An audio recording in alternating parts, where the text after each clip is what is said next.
Hello everyone. स्वागत है आप सभी का हमारे यूट्यूब चैनल पर। आज हम साइंस के इम्पोर्टेंट क्वेश्चंस जो हमारी सीरीज चल रही है उसी को कंटिन्यू करते हैं। देखिएगा, फर्स्ट क्वेश्चन क्या है हमारा।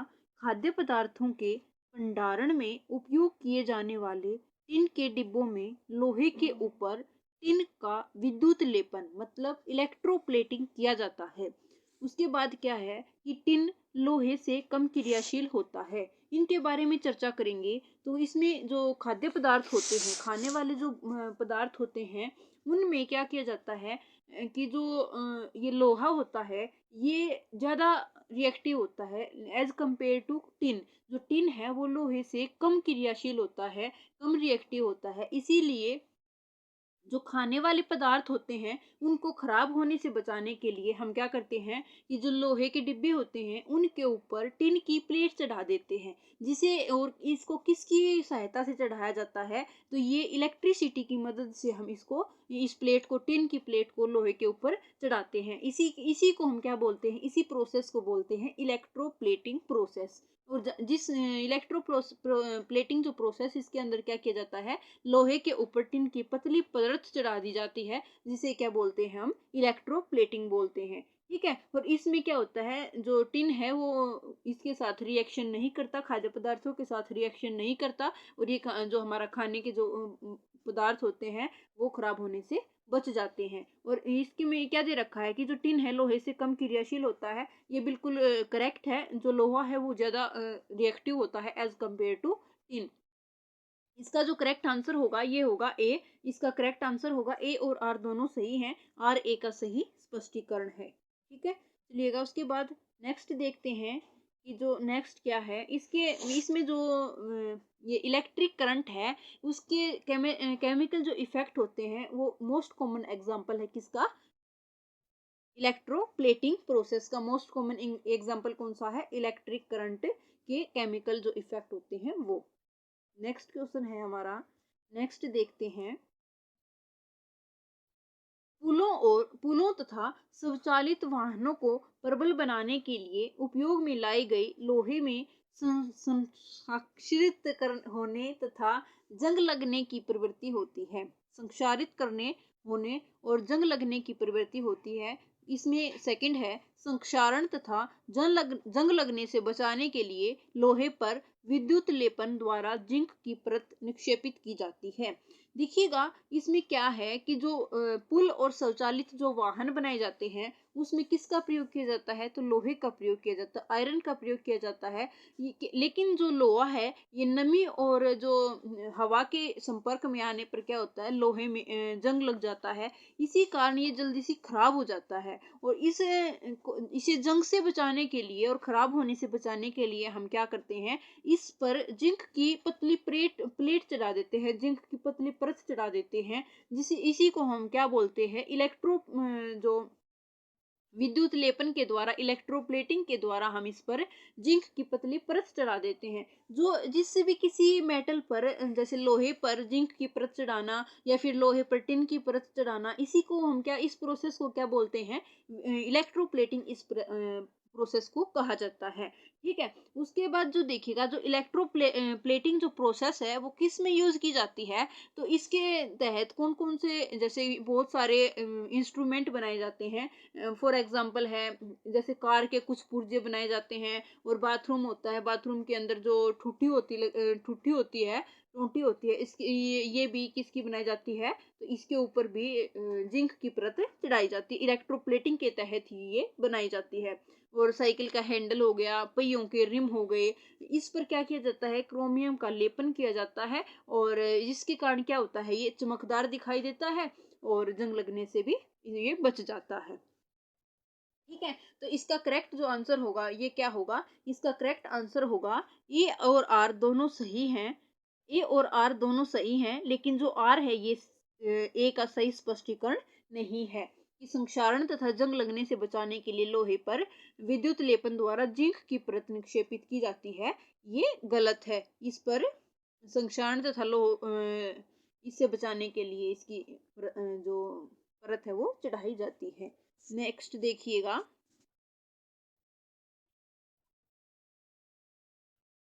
नेक्स्ट क्वेश्चन है हमारा थर्ड क्वेश्चन। निम्नलिखित कथनों पर विचार कीजिएगा। फर्स्ट है नमक घुला हुआ जल विद्युत का अच्छा चालक है। सेकंड है आसूत जल भी विद्युत का अच्छा चालक है। पेयजल में खनिज लवणों की अल्प मात्रा प्राकृतिक रूप से विद्यमान होती है, इसीलिए ये भी विद्युत का सुचालक होता है। तो जी इसमें जो फर्स्ट कथन है ये बिल्कुल सही है कि जो नमक घुला हुआ जो जल होता है वो विद्युत का बहुत ही अच्छा कंडक्टर होता है, गुड कंडक्टर ऑफ इलेक्ट्रिसिटी होता है नमक घुला हुआ जल। तो उसके बाद जो आसूत जल है, ये आसूत जल के अंदर क्या होता है, खनिज लवण और जो आयंस हैं वे इसके अंदर उपस्थित नहीं होते, इसीलिए क्या होता है कि ये बैड कंडक्टर ऑफ इलेक्ट्रिसिटी होता है। बैड कंडक्टर होता है इलेक्ट्रिसिटी का कौन सा, आसूत जल। और क्यों होता है, क्योंकि इसके अंदर जो खनिज लवण और आयंस इसके अंदर प्रेजेंट नहीं होते। थर्ड कथन है कि पेयजल में खनिज लवणों की अल्प मात्रा प्राकृतिक रूप से विद्यमान होती है। ये बिल्कुल सही है और इसीलिए ही ये इलेक्ट्रिसिटी का क्या होता है, सुचालक होता है, गुड कंडक्टर होता है। ठीक है। अब इसमें कौन सा इसका करेक्ट आंसर होगा, तो इसका करेक्ट तीनों ही जो इसमें फर्स्ट और जो थर्ड कथन है ये बिल्कुल सही है और जो सेकंड कथन है ये गलत है। क्योंकि आसूत जो जल है ये विद्युत का कुचालक होता है, मतलब बैड कंडक्टर ऑफ इलेक्ट्रिसिटी होता है। नमक घुला हुआ जो जल है ये विद्युत का अच्छा चालक होता है। और जो पेयजल में खनिज लवणों की अल्प मात्रा प्राकृतिक रूप से ही विद्यमान होती है, ये बिल्कुल सही है और इसीलिए क्या है, ये विद्युत का सुचालक होता है। मतलब इलेक्ट्रिसिटी को कंडक्ट करने के लिए हमें आयंस या फिर खनिज लवणों की आवश्यकता होती है जो उसके साथ रिएक्ट कर सकते हो और उसे एयर पास कर सकते हो, मतलब उसको कंडक्ट कर सकें। इसीलिए जो आसूत जल है उसके अंदर ये अनुपस्थित होते हैं, इसीलिए ये क्या होता है, बैड कंडक्टर होता है। लेकिन जिसके अंदर ये उपस्थित होते हैं वो गुड कंडक्टर ऑफ इलेक्ट्रिसिटी कहा जाता है। इसका करेक्ट आंसर क्या होगा, तो इसका करेक्ट आंसर होगा केवल सेकंड, इसके अंदर जो है वो असत्य कथन है, बाकी दोनों सही कथन है। नेक्स्ट क्वेश्चन देखते हैं। नेक्स्ट क्या है, नेक्स्ट है जो हम घरों में यूज करते हैं एलईडीज और सीएफएल्स के बारे में, सीएफएल जो होते हैं इनके बारे में बताया गया है। तो फर्स्ट कथन है प्रकाश उत्सर्जक डायोड, जो एलईडी होती है लाइट एमिटिंग डायोड होती हैं, इनको क्या कहते हैं, ये ऊर्जा की कम खपत करते हैं। ये देखिएगा ये बिल्कुल सत्य कथन है, क्योंकि जो ये एलईडी होते हैं ये बिल्कुल कम खपत करते हैं। उसके बाद प्रदीप्ति नालिका मतलब फ्लोरोसेंट ट्यूब जो होती हैं, ये प्रकाश उत्सर्जक डायोड एलईडीज की तुलना में ऊर्जा की ज्यादा खपत करते हैं। लेकिन ये गलत है, ये कथन गलत है, क्योंकि जो ये फ्लोरोसेंट ट्यूब, ये कथन बिल्कुल सही है। फ्लोरोसेंट जो ट्यूब होती हैं ये एलईडीज की तुलना में ज्यादा ऊर्जा खपत करते हैं, इसीलिए हम इनकी जगह जो अब फ्लोरोसेंट ट्यूब ये घरों में पहले यूज होती थी, जो लंबी लंबी ट्यूबलाइट होती थी उनको क्या बोलते थे, फ्लोरोसेंट ट्यूब्स बोलते थे। और लेकिन जो अब यूज थोड़े दिन पहले यूज होती थी उनके स्थान पर, फ्लोरोसेंट ट्यूब के स्थान पर एलईडीज यूज होती थी। और अब हाल ही में एलईडीज के स्थान पर सीएफएल यूज होने लगी हैं घरों में। ठीक है, क्योंकि जो सीएफएल क्यों यूज होने लगी हैं, ये कम ऊर्जा की खपत करते हैं, एलईडी की कंपेयर में कम ऊर्जा की खपत करते हैं। तो ये सेकंड का फर्स्ट कथन भी सही है और सेकंड कथन भी बिल्कुल सही है कि जो फ्लोरोसेंट ट्यूब होती हैं ये एलईडीज की तुलना में ज्यादा ऊर्जा की खपत करती हैं, इसीलिए इनका यूज कम करते हैं। उसके बाद है जो सीएफएल है, पर ये सीएफएल एलईडीज से ज्यादा ऊर्जा की खपत करते हैं, परंतु ये पर्यावरण के लिए खतरनाक नहीं है। जो ये एलईडीज हैं ये सीएफएल से ज्यादा ऊर्जा की खपत करते हैं, बिल्कुल सही है। लेकिन इनके अंदर जो एलईडीज होते हैं इनके अंदर क्या भरा होता है, इनके अंदर पारा भरा होता है, इसीलिए क्या है, ये पर्यावरण के लिए बहुत खतरनाक होते हैं।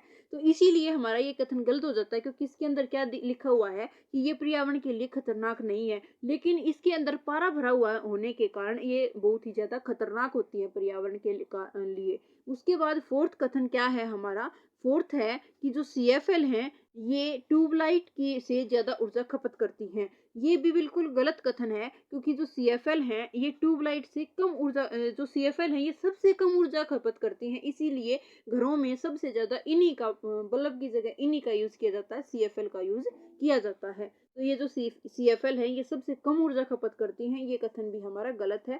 थर्ड भी गलत है, फर्स्ट और सेकंड इसके अंदर बिल्कुल सही है। तो इसका जो करेक्ट आंसर होगा वो क्या होगा, इसमें कौन से क्या पूछ रखा है इसमें, असत्य कथन की पहचान करें। तो इसके अंदर असत्य कथन कौन से हैं, option C is the correct answer. केवल थर्ड और जो फोर्थ है वो इसके अंदर गलत कथन है। मतलब जो इसमें क्या क्या थे, एलईडीज होते हैं ये ऊर्जा की कम खपत करते हैं, बिल्कुल सही है। और जो फ्लोरोसेंट ट्यूब होती हैं ये एलईडीज की तुलना में क्या होती हैं, ज्यादा ऊर्जा की खपत करती हैं, ये बिल्कुल सही है। और उसके बाद क्या है कि जो सीएफएल हैं वो एलईडीज की तुलना में ज्यादा ऊर्जा की खपत करते हैं और ये पर्यावरण के लिए हानिकारक नहीं है, ये गलत है। और सीएफएल ट्यूबलाइट की अपेक्षा ज्यादा खर्च करते हैं, ये भी बिल्कुल गलत है। ठीक है, चलिएगा नेक्स्ट देखते हैं।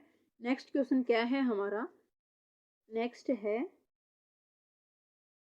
उसके बाद नेक्स्ट चैप्टर स्टार्ट हो जाता है हमारा। कौन सा है नेक्स्ट चैप्टर, आवेश कुछ प्राकृतिक परिघटनाएं। कुछ प्राकृतिक परिघटनाएं, ये क्लास 8th का 15th चैप्टर है। देखिएगा फर्स्ट क्वेश्चन क्या है इसमें हमारा कि आवेश, आवेश को इंग्लिश में क्या कहते हैं, चार्ज। आवेश तथा उसकी विशेषताओं के संदर्भ में निम्नलिखित में से कौन सा कथन सही नहीं है। इंग्लिश में आवेश को क्या कहते हैं, चार्ज। ठीक है, तो एक है हमारा फर्स्ट ऑप्शन क्या है कि सजातीय मतलब एक ही प्रकार के, सजातीय मतलब एक ही प्रकार के जो सेम चार्ज होते हैं वो एक दूसरे को आकर्षित करते हैं, मतलब अट्रैक्ट करते हैं एक दूसरे को, जो सेम चार्ज होते हैं वे एक दूसरे को अट्रैक्ट करते हैं।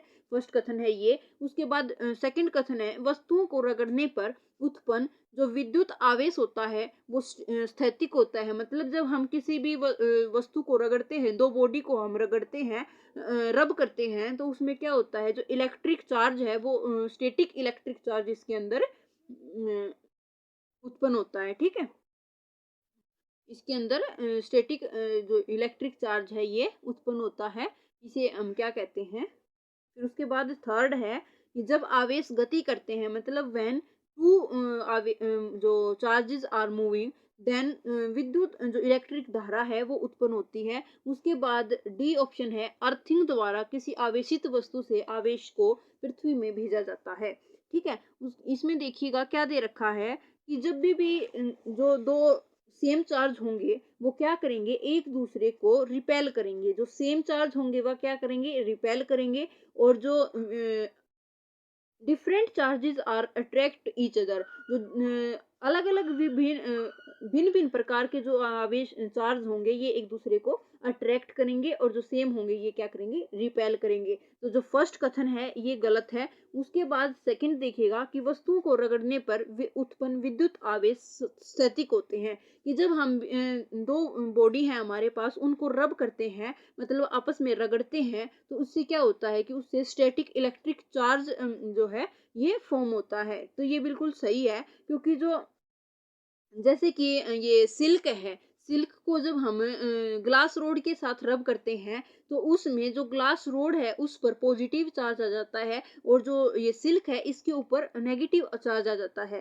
तो इसी को हम क्या कहते हैं, ये स्टैटिक चार्ज इनके द्वारा उत्पन्न किया जाता है। ठीक है, नेक्स्ट देखिएगा कि जब चार्ज मूव करते हैं तो एक इलेक्ट्रिक करंट उत्पन्न होता है। ये क्या प्रोड्यूस करते हैं, इलेक्ट्रिक करंट प्रोड्यूस करते हैं। तो ये बिल्कुल सही है। जब भी सर्किट में जो इलेक्ट्रिक करंट जो प्रोड्यूस फ्लो होता है उसी को हम क्या कहते हैं, उसी को हम विद्युत धारा इलेक्ट्रिक करंट कहते हैं। जो फ्लो ऑफ चार्जेस होता है किसी भी सर्किट में, फ्लो ऑफ चार्जेस होता है उसी को हम क्या कहते हैं, इलेक्ट्रिक करंट कहते हैं। ठीक है, नेक्स्ट है अर्थिंग। अर्थिंग क्या होता है कि जो भी कोई जैसे देखिएगा कि कोई भी चार्ज है उसको हम क्या करेंगे, जो कोई चार्ज बॉडी है उसको मेटल कंडक्टर के द्वारा क्या करेंगे, उसको पृथ्वी के अंदर ट्रांसफर कर देंगे चार्ज को। जो भी कोई चार्ज बॉडी है उसमें से किसी भी मेटल कंडक्टर के थ्रू उस चार्ज को धरती के अंदर, अर्थ के अंदर ट्रांसफर करना ही क्या कहलाता है, अर्थिंग कहलाता है। ठीक है, इसमें एक बार फिर से देखिएगा। फर्स्ट जो कथन दे रखा था कि जो सेम चार्जेस हैं वो एक दूसरे को आकर्षित करते हैं, ये बिल्कुल गलत है। क्योंकि जो सेम चार्जेस होते हैं ये एक दूसरे को रिपेल करते हैं। जो डिफरेंट चार्जेस होते हैं वो एक दूसरे को अट्रैक्ट करते हैं और सेम चार्जेस रिपेल करते हैं। सेकंड है कि जब दो बॉडीज को हम रब करेंगे तो उन पर जो आवेश है वो वे क्या करेंगे, वे आवेश प्रोड्यूस करेंगे। इलेक्ट्रिक करंट जो चार्ज है वो प्रोड्यूस करेंगे और वो कैसा होगा, स्टैटिक इलेक्ट्रिक चार्ज होगा। ठीक है, जैसे कि एग्जांपल मैंने दिया था आपको, सिल्क और जो ग्लास रोड है, अगर हम उनको आपस में रब करेंगे तो क्या होगा कि जो ग्लास रोड है ये पॉजिटिवली चार्ज हो जाएगी और जो सिल्क है ये कैसा, नेगेटिवली चार्ज हो जाएगी। ठीक है, अब सी क्या था कि जब ये भी दो चार्ज आपस मूव करते हैं तो ये क्या होती है, वे क्या प्रोड्यूस करते हैं, इलेक्ट्रिक करंट प्रोड्यूस करते हैं। डी है कि जब भी कोई चार्ज्ड बॉडी है उससे जो चार्ज है वो उसको पृथ्वी के अंदर ट्रांसफर किया जाएगा किसी भी मेटल कंडक्टर के थ्रू, तो उसे हम क्या कहेंगे, उसे हम कहेंगे अर्थिंग। चार्ज को पृथ्वी के अंदर भेजना मेटल कंडक्टर के थ्रू, उसे हम क्या कहेंगे, अर्थिंग कहेंगे। ठीक है, चलिएगा इसका करेक्ट आंसर क्या होगा, तो इसका करेक्ट आंसर फर्स्ट इसके अंदर बिल्कुल गलत था, ऑप्शन ए इसमें इसका करेक्ट आंसर होगा। देखिएगा नेक्स्ट क्वेश्चन क्या है हमारा, नेक्स्ट क्वेश्चन है लाइटनिंग के। लाइटनिंग का क्वेश्चन है कि तड़ित, तड़ित को इंग्लिश में क्या कहेंगे, लाइटनिंग। लाइटनिंग के संदर्भ में निम्नलिखित कथनों पर विचार कीजिए। फर्स्ट है, धरती के निकट संचित ऋणात्मक आवेशों, ऋणात्मक मतलब नेगेटिव चार्जों, चार्ज होता है तथा जो बादल होते हैं उनके निचले किनारे पर संचित धनात्मक आवेशों के मिलने से प्रकाश की चमकीली धारियों तथा ध्वनि के रूप में तड़ित उत्पन्न होती है। देखिएगा क्या होता है कि जो गरज जैसे कि आंधी और तूफान आती हैं, आंधी और तूफान आते हैं उस समय क्या होता है, वायु की जो धारा है, वायु की जो वेव है वो क्या करती है, एयर वेव क्या है वो ऊपर की ओर जाती है, जबकि जो जल की बूंदें होती हैं वो क्या होती है, नीचे की ओर आती हैं। वायु ऊपर की तरफ जाएगी और जल की बूंदें नीचे की तरफ आएंगी। इससे क्या होगा कि जो प्रबल गति है उसके कारण जो आवेश है, जो चार्ज है वे टूट जाएंगे, मतलब अलग अलग हो जाएंगे, जो चार्ज है वो अलग अलग हो जाएंगे। अलग होने की पर क्या होगा कि जो बादल हैं उनके ऊपरी किनारों पर क्या होगा, जैसे कि ये बादल हैं तो इनके ऊपरी किनारों पर क्या होगा, इनके यहाँ पर पॉजिटिव चार्ज होगा और जो ये यहाँ पर क्या होगा, पॉजिटिव चार्ज होगा और यहाँ पर क्या होगा, नेगेटिव चार्ज होगा। और जो धरती है उसके ये धरती है, यहाँ पर क्या होगा, यहाँ पर पॉजिटिव चार्ज होगा और यहाँ पर क्या है, नेगेटिव चार्ज है। इसीलिए जब ये दोनों के दोनों डिफरेंट चार्ज हैं तो ये आपस में क्या करेंगे, अट्रैक्ट करेंगे। और इसीलिए जो एयर है वो क्या है, बैड कंडक्टर ऑफ इलेक्ट्रिसिटी है, बैड कंडक्टर है इलेक्ट्रिसिटी का। तो क्या है करेंगे, ये फ्लो ऑफ चार्ज को रोक नहीं सकता, रोक नहीं पाएगी, या और रोक नहीं पाएगी तो उससे क्या होगा कि जो नेगेटिव और पॉजिटिव चार्ज है ये आपस में मिल जाएंगे और मिलने के बाद जो ये लाइट है, लाइट की जो चमकीली धारियां हैं ये उत्पन्न होंगी और जो ध्वनि है, साउंड है, उसकी लाइटनिंग वो उत्पन्न हो जाएगी। ठीक है, प्रोड्यूस हो जाएगी। ये होगा, इसीलिए जो क्या है हम लाइटनिंग को देख पाते हैं।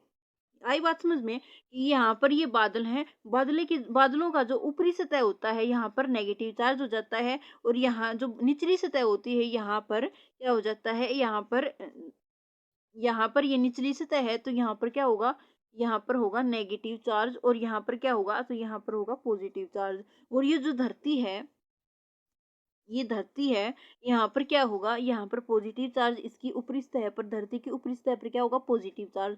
तो ये दोनों डिफरेंट चार्जेस हैं, different charges are attract to each other और same charges are repel each other. तो जो ये डिफरेंट चार्जेस हैं और जो एयर है ये क्या है, बैड कंडक्टर ऑफ इलेक्ट्रिसिटी है, इसीलिए या ये जो है ये फ्लो ऑफ चार्जेस को रोक नहीं पाएगी और नहीं रोक पाएगी तो ये दोनों चार्जेस जो है नेगेटिव और पॉजिटिव है ये मिल जाएंगे और ये मिलने के कारण ही क्या होगा कि जो लाइट है उसकी जो चमक है, वो चमकीली धारियां हैं और जो साउंड है वो प्रोड्यूस हो जाएगी। ठीक है, आया समझ। उसके बाद नेक्स्ट कथन देखते हैं, नेक्स्ट कथन क्या है हमारा कि जो तड़ित है मतलब लाइटनिंग है, उत्पन्न होने की प्रक्रिया विद्युत विसर्जन मतलब इलेक्ट्रिक डिस्चार्ज कहलाती है। ये दो अथवा दो से अधिक बादलों के बीच अथवा बादलों और पृथ्वी के बीच हो सकती है।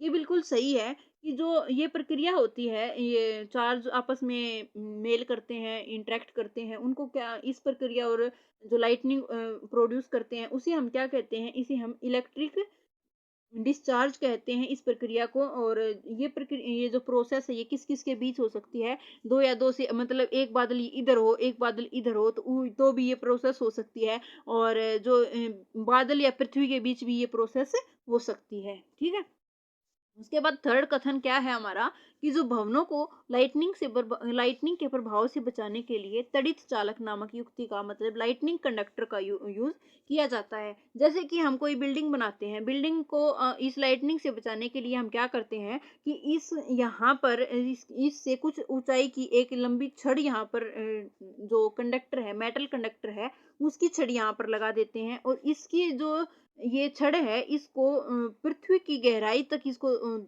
मतलब इसको गाड़ दिया जाता है। पृथ्वी की गहराई तक इसको दबा दिया जाता है इस छड़ को। ये छड़ क्या करती है कि जो लाइट होती है उसको पृथ्वी तक पहुंचाने के लिए, जमीन तक पहुंचाने के लिए एक इजी पाथ है ये, उसको लाइट को प्रदान करती है। ठीक है, ये हो गया हमारा थर्ड क्वेश्चन।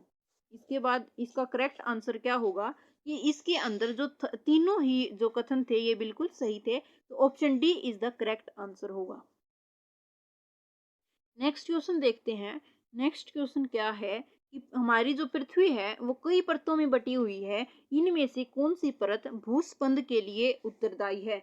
भूस्पंद किसे कहा जाता है, तो ट्रेमर्स को क्या कहा जाता है, भूस्पंद आ जाता है। और ये हमारी पृथ्वी कितने भागों में बटी हुई है, इसमें देखिएगा भूपर्पटी, क्रस्ट, मेंटल, आउटर कोर और इनर कोर, ये सभी जो पृथ्वी की परत दी गई है इसमें बताइएगा कि क्या होता है। जो पृथ्वी के भीतर है वो सबसे ऊपरी सतह में, पृथ्वी की जो सतह है इसकी सबसे जो ऊपरी सतह है इसे कहते हैं हम क्रस्ट। और इस क्रस्ट में ही गड़बड़ी होने के क्या कारण क्या होता है, ट्रेमर्स आते हैं, मतलब भूकंप आते हैं। इसकी सतह में जो गड़बड़ी होती है उसके कारण ही, क्रस्ट के अंदर गड़बड़ी होने के कारण ही भूस्पंद आते हैं, मतलब ट्रेमर्स आते हैं।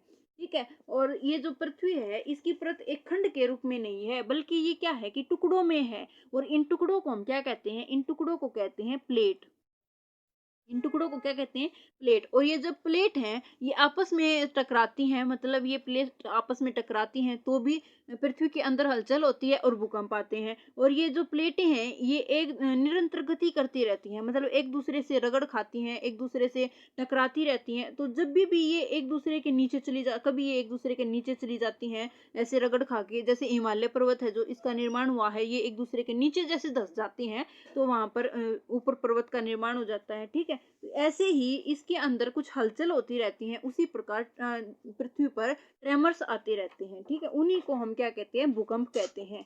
भूकंप के रूप में ये हमें दिखाई देते हैं। और जो भूकंपी तरंगे हैं, ये जो तरंगे उत्पन्न होती हैं पृथ्वी की सतह पर ट्रेमर्स के कारण, उन्हें हम क्या कहते हैं, भूकंपी तरंगे कहते हैं। और जो ये भूकंप है इसको हम किस पर नोट करते हैं, तो सिस्मोग्राफ के द्वारा, इस सिस्मोग्राफ पर हम इसको नोट करते हैं। और इसको जो इसकी तीव्रता है, स्पीड है, वो किससे मापी जाती है, भूकंप की, तो रिक्टर स्केल जो है उसके द्वारा इसकी तीव्रता मापी जाती है। ठीक है, चलिएगा नेक्स्ट क्वेश्चन देखते हैं। नेक्स्ट क्या है हमारा, नेक्स्ट है भूकंप के संदर्भ में निम्नलिखित कथनों पर विचार कीजिए। फर्स्ट है भूकंप प्लेटों की गतियों के कारण उत्पन्न होते हैं। प्लेटों की जो बाउंड्रीज हैं उनके वीक जोन को, जो बाउंड्रीज होती हैं प्लेटों की, उनको क्या कहा जाता है, प्लेटों का वीक जोन कहा जाता है। वहां भूकंप आने की संभावना अधिक होती है। ये बिल्कुल सही है कि जो भूकंप की जो प्लेटें होती हैं, भूकंप प्लेटों की गतियों के कारण आता है, मतलब ये आपस में निरंतर गति करती रहती हैं, कभी ये आपस में टकराती हैं और कभी एक दूसरे के ऊपर गति करती हैं। तो इसी के कारण भूकंप पृथ्वी के अंदर हलचल होती है और इसी के कारण पृथ्वी पर भूकंप आते हैं। और जो ये प्लेटों की जो बाउंड्रीज होती हैं उन्हीं को वीक जोन कहा जाता है और यहीं पर सबसे ज्यादा भूकंप आते हैं। उसके बाद सेकंड कथन है कश्मीर और कच्छ कारण जो है ये भारत के सबसे ज्यादा यहाँ पर भूकंप आते हैं, कश्मीर और कच्छ कारण के अंदर।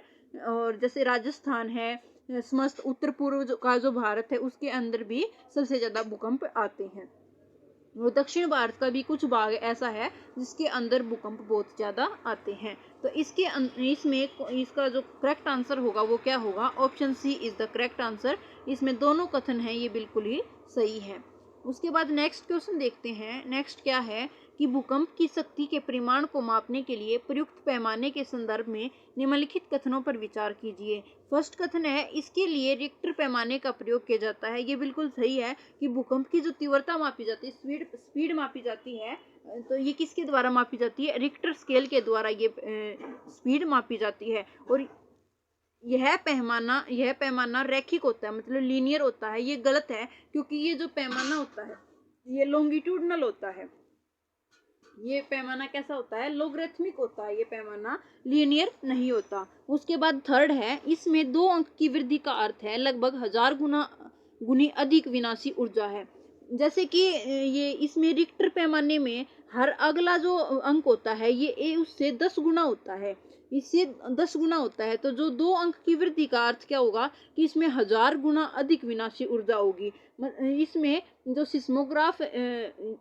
सिस्मोग्राफ इंस्ट्रूमेंट है उसमें जो 10 गुना इसका 10 टाइम्स एम्पलीट्यूड होता है और 32 गुना इसमें ऊर्जा वृद्धि को दर्शाया जाता है सिस्मोग्राफ के अंदर। इसीलिए जो 2 अंक की वृद्धि है, इसके परिमाण में 2 अंक की जो वृद्धि है वो 1000 गुनी अधिक विनाशी ऊर्जा को दर्शाती है।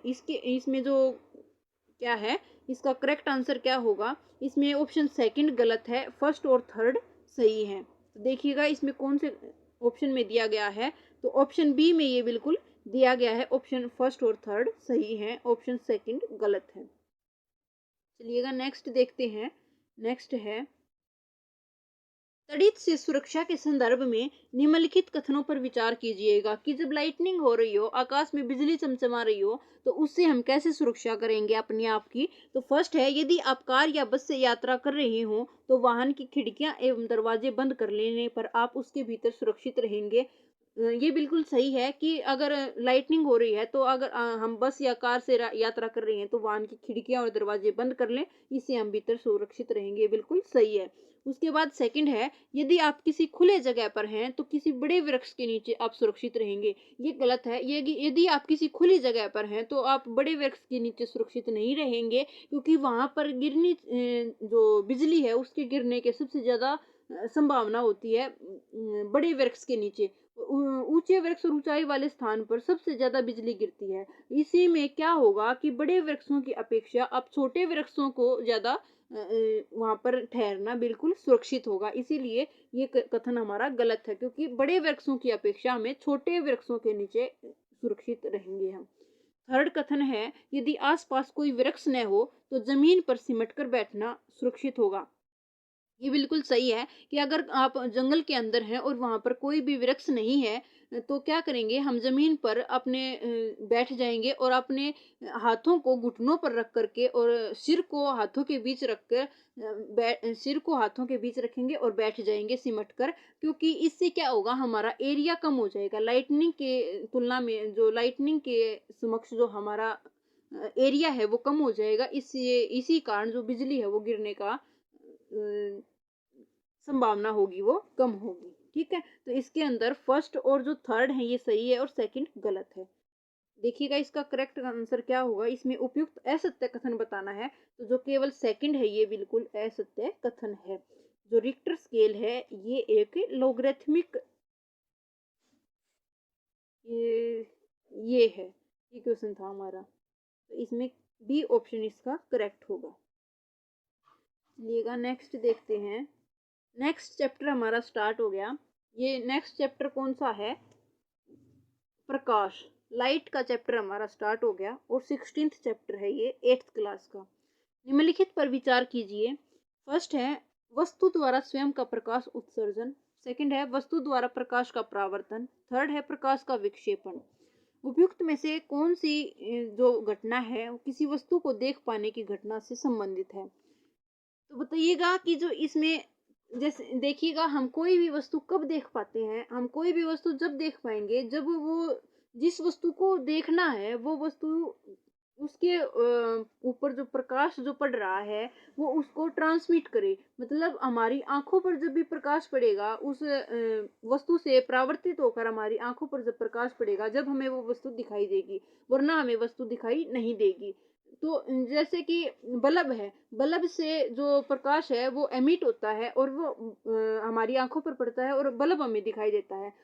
वैसे ही कोई जैसे फोन है, फोन से जो फोन के ऊपर बल्ब का प्रकाश प्रकाशित होता है, एमिट होता है, और वो जो फोन है है वो ट्रांसमिट करता है हमारी आंखों की तरफ लाइट को, और हमारी आंखें तब फोन को देख पाती हैं, ठीक है। और जैसे कि अगर जो भी वो होते हैं, जो भी ऑब्जेक्ट होता है वो खुद प्रकाश को एमिट करता है, लाइट को एमिट करता है, तो उसे हम क्या कहते हैं, लुमिनस ऑब्जेक्ट कहेंगे, मतलब दीप्त पिंड कहेंगे। और अगर कोई प्रकाश जो भी ऑब्जेक्ट है वो किसी दूसरे के प्रकाश से चमकता है, मतलब दूसरे की लाइट लेकर चमकता है, तो उसे हम क्या कहेंगे, प्रदीप्त पिंड कहेंगे, नॉन लुमिनस ऑब्जेक्ट कहेंगे, ठीक है। जैसे कि सूर्य है, सूर्य अपने प्रकाश से चमकता है, तो उसे क्या कहेंगे, हम लुमिनस ऑब्जेक्ट कहेंगे। और जो तारे हैं ये सूर्य के प्रकाश से चमकते हैं, तो उसे हम तारों को हम क्या कहेंगे, नॉन लुमिनस ऑब्जेक्ट कहेंगे, ठीक है। तो इसके अंदर देखिएगा कि इसमें कौन सा कथन बिल्कुल सही होगा, तो इसके अंदर फर्स्ट और सेकंड कथन होगा कि जो वस्तु एवं स्वयं का प्रकाश उत्सर्जन होना चाहिए, या फिर वो उसके जो वस्तु है उसके द्वारा लाइट का परावर्तन होना चाहिए, ठीक है।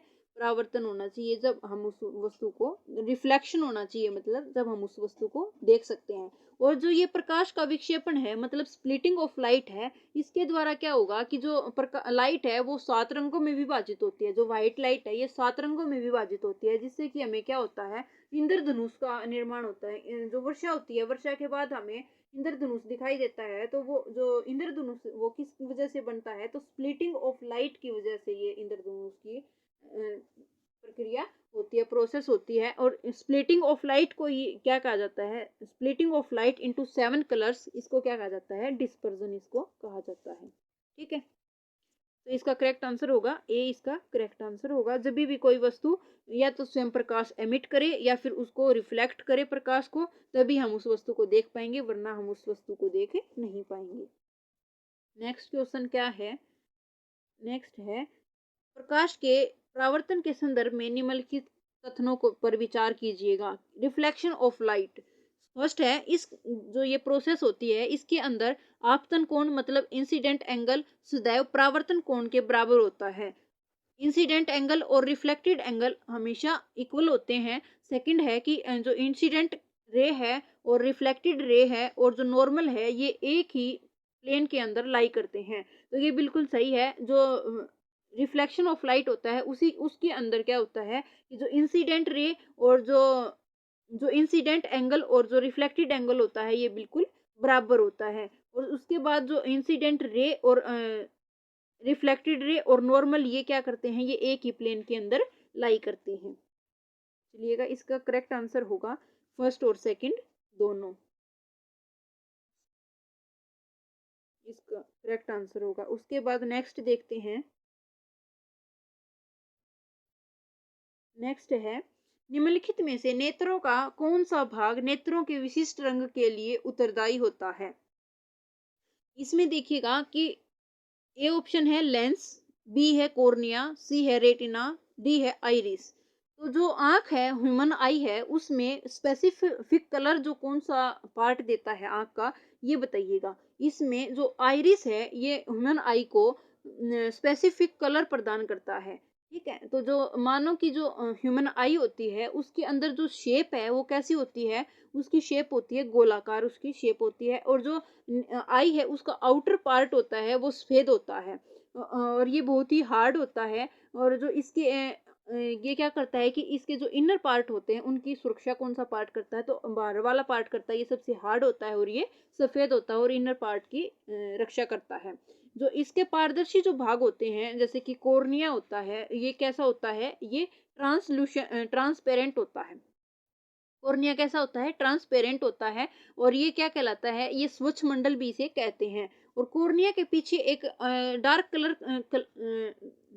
कलर एक संरचना होती है, उसे क्या कहते हैं, हम उसे कहते हैं आइरिस। कॉर्निया के पीछे एक डार्क संरचना होती है, डार्क कलर की संरचना होती है, जिसे हम क्या कहते हैं, आइरिस कहते हैं। और उसके बाद जो आइरिस होती है ये जो आई में, आंख में जो लाइट जो एंटर करती है उसको, उसकी मात्रा को कंट्रोल करती है। मतलब कितनी लाइट हमारे आंख के अंदर एंटर करेगी, उसको जो लिमिट है वो कौन तय करती है, तो आइरिस उसकी लिमिट को नियंत्रित करती है। और इसमें क्या होता है, एक छोटा सा द्वार होता है जिसे हम क्या कहते हैं, पुतली। यहाँ पर एक स्टार्टिंग में ही क्या होती है, एक पुतली होती है जो क्या करती है कि उसको आँख को सिकुड़ने, जैसे कि ज़्यादा लाइट में गए तो हमारी आँख क्या हो जाती है, सिकुड़ जाती है। और जो अगर ज़्यादा कम लाइट है तो उसमें हमारी आँख ज़्यादा वो हो जाती है। ऐसे होता है ना कि कुछ ज़्यादा होती है तो हमारी आँख बंद हो जाती है, और कम होती है तो हमारी आँख मतलब ज़्यादा ध्यान करके देखना पड़ता है, ऐसा होता है। ये प्यूपिल के द्वारा होता है।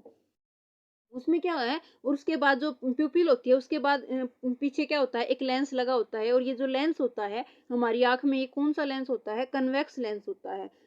जो वो यहाँ से उभरा हुआ होता है, बाहर से जो उभरा हुआ होता है उसे क्या कहते हैं, केंद्र से जो मोटा होता है उसे उत्तल लेंस कहते हैं। और हमारी आँख के अंदर कौन सा लेंस लगा होता है, उत्तल लेंस लगा होता है। और जो लेंस है उसके पीछे क्या होता है, एक परत होती है, आंखों के पीछे एक परत पर फोकस करता है ये लेंस है, ये इसको एक परत पर फोकस करता है। इस परत को हम क्या बोलते हैं, रेटिना कर बोलते हैं। और यहीं पर क्या बनती है, यही रेटिना पर ही इमेज बनती है। इसी को हम क्या कहते हैं, दृष्टि पटल कहते हैं। ठीक है, चलिएगा नेक्स्ट देखते हैं। नेक्स्ट क्या है, नेक्स्ट क्वेश्चन है, रेटिना के संदर्भ में रेटिना के बारे में बताना है। अब फर्स्ट है कि अनेक तंत्रिका कोशिकाएं, मतलब नर्व सेल जो होती हैं, यह अनेक तंत्रिका कोशिकाओं की बनी होती है। जो रेटिना है ये अनेक नर्व सेल की बनी होती है। सेकंड है, जो ब्लाइंड स्पॉट है वो ऑप्टिक नर्व की जो ऑप्टिक नर्व है उस पर स्थित होती है, उनकी जो संधि होती है जहाँ पर ब्लाइंड ये रेटिना और जो ऑप्टिक नर्व है उसकी जो संधि होती है, मतलब ये जहाँ पर मिलती है वहां पर क्या होता है, वहां पर ब्लाइंड स्पॉट होता है। और उसके बाद थर्ड है, इस पर बने जो इमेज इस पर जो बनती है उसका प्रभाव है वस्तु को हटा लेने पर तुरंत ही समाप्त नहीं होता। तो ये बिल्कुल सही है। देखिएगा इसमें क्या है कि जो रेटिना है ये इससे बहुत सारी जो नर्व सेल होती हैं उनसे मिलकर बनी होती हैं। और जो ब्लाइंड स्पॉट है उसको किसे कहते हैं, जो ये हमारी रेटिना है, यहाँ पर रेटिना थी। और जो ये नर्व सेल है यहाँ पर ऑप्टिक सेल नर्व हैं, इनके जो ये आपस में काटती हैं, जहाँ पर ये जुड़ती हैं उनको क्या बोलते हैं, हम ब्लाइंड स्पॉट बोलते हैं। और जो इस पर जो रेटिना पर जो इमेज बनती है वस्तु की, वो 1/16 सेकंड तक उस पर इमेज रहती है। मतलब जैसे कि हम एक पिक्चर हमने देखी, उसके बाद दूसरी देखी, तो जो पहली पिक्चर है उसमें की 1/16 सेकंड तक उसकी इमेज रहेगी। उसके बाद जो दूसरी आई उसकी 1/16 सेकंड तक इमेज रहेगी। हटा लेने के बाद 1/16 सेकंड तक इमेज रहती है। इसीलिए जो वे पिक्चर है हमें वो चलती हुई दिखाई देती है, चलचित्र के रूप में। मूवी जो होती है वो हमें इसीलिए दिखाई देती है, चलती फिरती अनुभव होंगी। जो एक जगह होगी वो भी हमें चलती फिरती अनुभव इसीलिए होती है क्योंकि जो हमारी आंख पर जो इमेज रहती है वो 1/16 सेकंड के लिए ठहरती है। ठीक है, चलिएगा इसका जो करेक्ट आंसर होगा वो क्या होगा, ऑप्शन डी। इसके अंदर तीनों ही ये जो कथन है ये बिल्कुल सही है। Option D is the correct answer. Next question है हमारा, मानव नेत्र के संदर्भ में निम्नलिखित कथनों पर विचार कीजिए। फर्स्ट है, सामान्य नेत्र दूर रखी वस्तुओं के साथ साथ निकट की वस्तुओं को भी स्पष्टता देख सकता है। और सेकंड है, वह न्यूनतम दूरी जिस पर नेत्र वस्तुओं को स्पष्टता देख सकता है आयु के साथ साथ परिवर्तित होती रहती है। तो इसमें क्या है, इसमें ये दोनों ही कथन बिल्कुल सही है कि वह जो न्यूनतम दूरी होती है जिस पर कोई भी जो आंख है वो वस्तु को देख पाती है वो कितने सेंटीमीटर की होती है, वो 25 सेंटीमीटर की दूरी होती है। लेकिन जो ये दूरी है ये एज के अकॉर्डिंग बदलती रहती है। जो ये न्यूनतम दूरी है ये एज के अकॉर्डिंग बदलती रहती है। जो पढ़ने के लिए जो न्यूनतम दूरी होती है, सर्वाधिक सुविधाजनक जो न्यूनतम दूरी होती है वो कौन सी होती है, 25 सेंटीमीटर। एज के अकॉर्डिंग ये चेंज होती रहती है। तो दोनों कथन इसके अंदर सही हैं। उसके बाद देखिएगा इसमें जो थर्ड कथन है ये क्या है, मोतियाबिंद होता है। जैसे वृद्धावस्था होती है, बुढ़ापा आने के बाद मोतियाबिंद हो जाता है आंखों में। उसमें क्या होता है कि लेंस धुंधला हो जाता है। लेंस जब धुंधला हो जाता है तो मोतियाबिंद होता है, और ये मोतियाबिंद वृद्धावस्था के अंदर होता है। तो इसमें क्या होता है, जो डॉक्टर हैं वो उस धुंधले लेंस को निकाल कर यहाँ पर आर्टिफिशियल लेंस लगा देते हैं और इससे इसका इलाज हो जाता है। तो इसके अंदर जो इसका करेक्ट आंसर होगा, option D is the correct answer. तीनों ही इसके अंदर सही है। नेक्स्ट क्वेश्चन है कि ब्रेल सिस्टम किससे रिलेटेड है? ए है प्रकाश के परावर्तन के नियम से, बी है दूर तथा निकट दृष्टि दोष से संबंधित व्यक्तियों से, सी है चक्षुष विकृति युक्त विजुअली चैलेंज्ड व्यक्तियों से, डी है उपयुक्त में से किसी से नहीं। तो ये जो ब्रेल सिस्टम है ये किससे संबंधित है? तो ये है विजुअली चैलेंज्ड जो व्यक्ति हैं उनसे रिलेटेड कौन सा है? ब्रेली सिस्टम इनसे रिलेटेड है। जो ये ब्रेल लिपि है ये किसके द्वारा? लुई ब्रेल के द्वारा विकसित की गई थी। और इसके अंदर क्या होता है? 63 डॉट होते हैं, 63 डॉट और छाप होते हैं, और ये विजुअली चैलेंज्ड व्यक्तियों के लिए होती है ब्रेल सिस्टम। उसके बाद आज की वीडियो का लास्ट क्वेश्चन देखिएगा।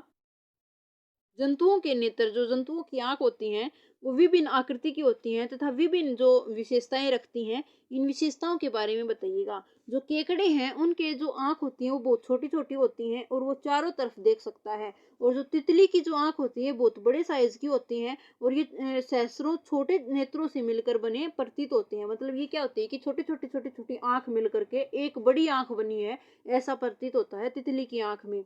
उसके बाद जो थर्ड है, उल्लू की जो आंख होती है उसके अंदर बड़ा कॉर्निया होता है और बड़ी पुतली होती है, क्योंकि ताकि वो जो आंख में अधिक प्रकाश प्रवेश कर सके।